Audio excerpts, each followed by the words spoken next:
Imagine você andando tranquilo numa rua. De repente algo faz seu estômago gelar.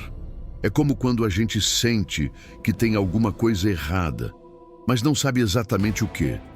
Você olha em volta e percebe que as pessoas estão paradas, olhando para a mesma direção, quase sem respirar. No meio da multidão, surge o homem mais poderoso do mundo naquela época, o imperador Nero. Só que o perigo não está só nele, está no segredo horrível que caminha ao lado dele. De longe, parece uma mulher linda, brilhando de joias, como se fosse uma estrela viva. Mas todos ao redor cochicham, desviam os olhos, como se estivessem diante de algo proibido, porque eles sabem a verdade. E essa verdade é tão perturbadora que dá até medo de falar em voz alta. Esse é o começo de uma história sombria, uma história de poder sem limites, de loucura, de alguém capaz de transformar amor em obsessão, carinho em prisão e a vida de um jovem em um pesadelo. Você está pronto para ouvir? Você está andando pelas ruas de Roma no ano 67 d.C.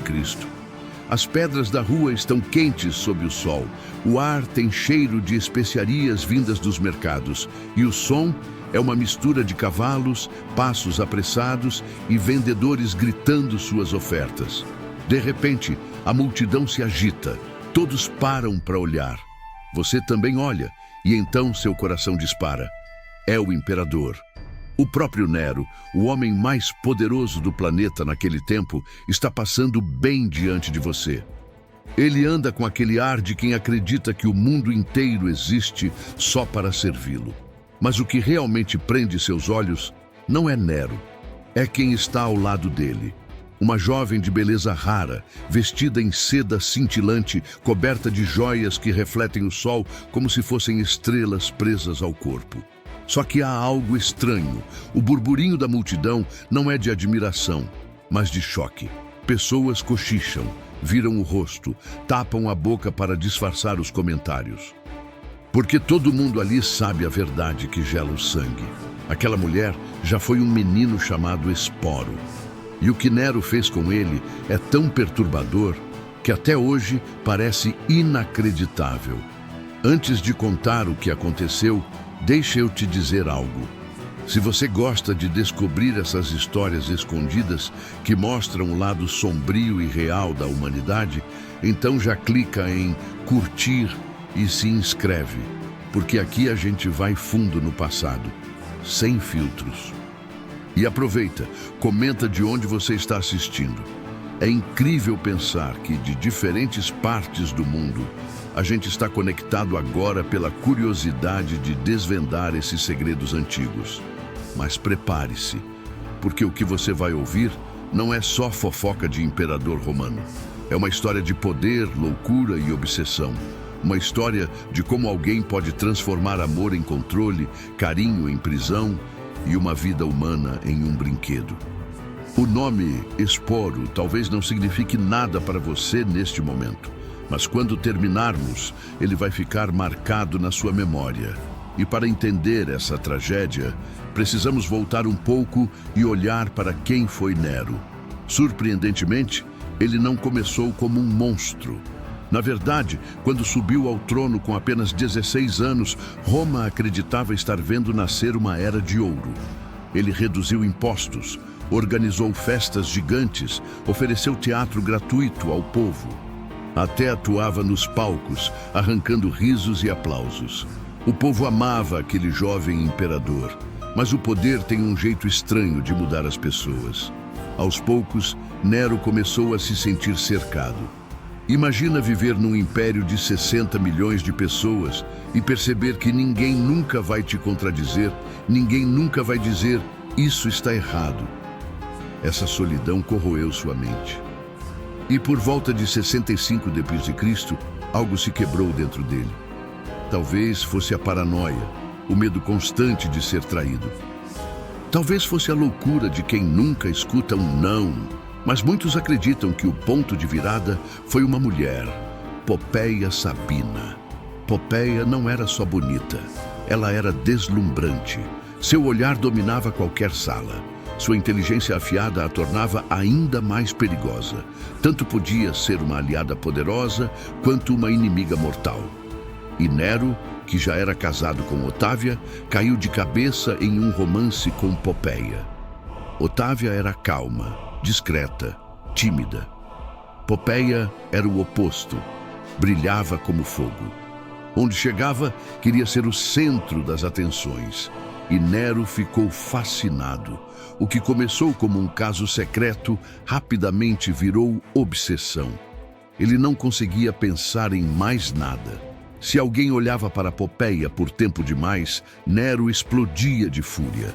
Mandava cercá-la de guardas, dizendo que era para protegê-la, mas na verdade era para vigiar cada movimento dela. A presenteava com tesouros absurdos, joias vindas da Índia, sedas da China, perfumes do deserto. Mandava artistas pintarem e esculpirem dezenas de retratos dela. Colocava essas imagens em todos os cantos do palácio. Queria vê-la mesmo quando ela não estava presente. Isso não era amor, era posse. Nero não via Popeia como uma pessoa de verdade, mas como um objeto precioso que só existia para ele. E Popeia, bem, ela entendia o jogo em que estava entrando. Popeia sabia que estava ao lado de um homem instável, poderoso e perigoso, mas também sabia usar isso a seu favor. Ela sussurrava nos ouvidos de Nero, alimentava seus sonhos de grandeza e, pouco a pouco, foi se tornando a mulher mais influente de Roma. Só que essa influência tinha um preço. Quanto mais Nero se afundava em sua obsessão, mais sufocante ficava sua presença. Ele queria Popeia só para si, não apenas como esposa, mas como propriedade, como se fosse parte de sua coleção pessoal de riquezas. Então veio o ponto de ruptura. As fontes da época não concordam nos detalhes, mas todas concordam em uma coisa: Popeia morreu pelas mãos de Nero. Alguns dizem que foi durante uma discussão, quando ele a chutou com tanta violência que ela não resistiu. Outros dizem que foi resultado de anos de desgaste físico e psicológico. Mas o que importa é que naquele momento, Nero perdeu a única pessoa que realmente havia conquistado seu coração. E é aqui que a história começa a ficar ainda mais sombria. Nero entrou em desespero. A dor de perder Popeia não o levou à reflexão ou arrependimento. Pelo contrário, o mergulhou em uma obsessão ainda maior.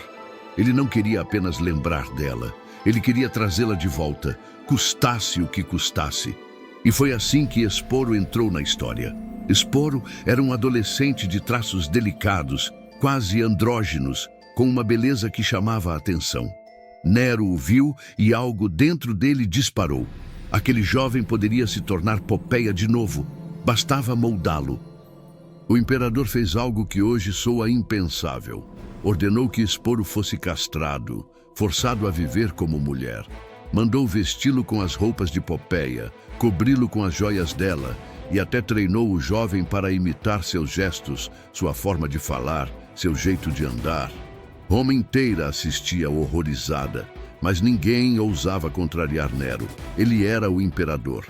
E quando o imperador dizia que um garoto agora era sua esposa, Roma tinha que fingir acreditar. E Nero foi além. Realizou um casamento oficial com Esporo, diante de convidados, sacerdotes e da elite romana. O jovem, agora transformado em uma cópia viva de Popeia, foi apresentado ao mundo como a nova imperatriz. Imagine o peso psicológico disso. Esporo não era mais ele mesmo. Não tinha direito à identidade, a futuro, a escolhas. Sua vida foi roubada para alimentar a loucura de um homem que não aceitava perder. Ele se tornou literalmente um fantasma vivo de Popeia. E o mais perturbador, Nero parecia acreditar em sua própria mentira. Ele o tratava como esposa legítima, levava-o em desfiles públicos, exibia-o como um troféu, enquanto o império inteiro, em silêncio, observava aquele espetáculo grotesco de poder e abuso. Essa é a tragédia de Sporo, um jovem transformado em boneco, moldado pela dor, pela violência e pela obsessão do homem mais poderoso do mundo. E é por isso que sua história sobreviveu ao tempo. Porque ela não é apenas sobre Roma, nem apenas sobre Nero. Ela é um lembrete terrível de como o poder absoluto pode desumanizar. Como pode pegar o amor e transformá-lo em prisão. Como pode pegar uma vida e esvaziá-la até que reste apenas uma sombra.